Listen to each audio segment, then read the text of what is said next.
If the economy keeps heading south, voters are going to punish Donald Trump and the GOP, and it's already starting. Let's break down why. The stock market is crashing, prices are skyrocketing, and Donald Trump is out golfing for the third or fourth day in a row like nothing's happening. But here's the thing. Trump can try to avoid reality all he wants, it won't change the facts. And if Republicans in Congress don't stand up to him soon, they're the ones who are going to pay for it in the 2026 midterms. Let's be clear, tariffs fall under the authority of Congress according to Article 1 of the Constitution. So if Republicans wanted to grow a spine, they could work with Democrats to stop this madness coming out of the Trump White House. And actually, we're starting to see some resistance. A few Senate Republicans just joined with Democrats to pass a bill limiting Trump's ability to impose tariffs. I did a whole video on that, check out the link in the description. But let's be honest, that bill is dead on arrival in the House.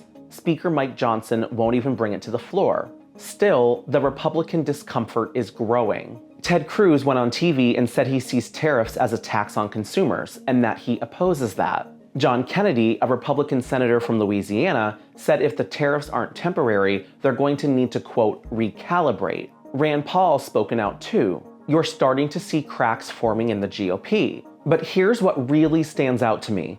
Republicans are talking like these tariffs are temporary, like they hope Trump is just using them as a short-term bargaining chip. That's wishful thinking. There is zero evidence that Trump plans to back down. And if that's the case, the American people are going to feel it. Bad. Every economist is saying what we've seen so far. Stock market dip, prices inching up. That's just the beginning. If Trump keeps going, we could see inflation worse than anything we saw under Joe Biden. That should scare the hell out of Republicans heading into 2026. Let's not forget why a lot of voters supported Trump and the GOP in the first place. It wasn't just immigration, it was the economy.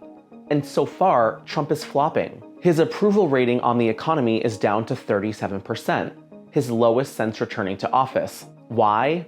One word: tariffs. And history backs this up. The last time Republicans leaned hard into tariffs in the 1930s, they lost Congress for decades. We're already seeing signs of that shift now. Democrats just flipped a state Senate seat in Pennsylvania. They won a key state Supreme Court seat in Wisconsin. These aren't flukes, they're warnings. If Trump keeps this up and the economy keeps spiraling, Republicans are going to lose big. Americans simply cannot afford to pay more right now. But that's exactly what's happening.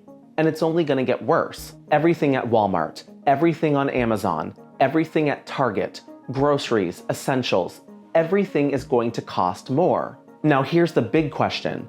Will Republicans in Congress do anything to stop Trump's tariffs if the economy tanks and they start getting blamed for it? I don't think they will. Trump has too tight a grip on the GOP. Mike Johnson will never bring a bill to the floor that challenges Trump. He's too scared of the House Freedom Caucus and being ousted like Kevin McCarthy. And the rest of the House Republicans?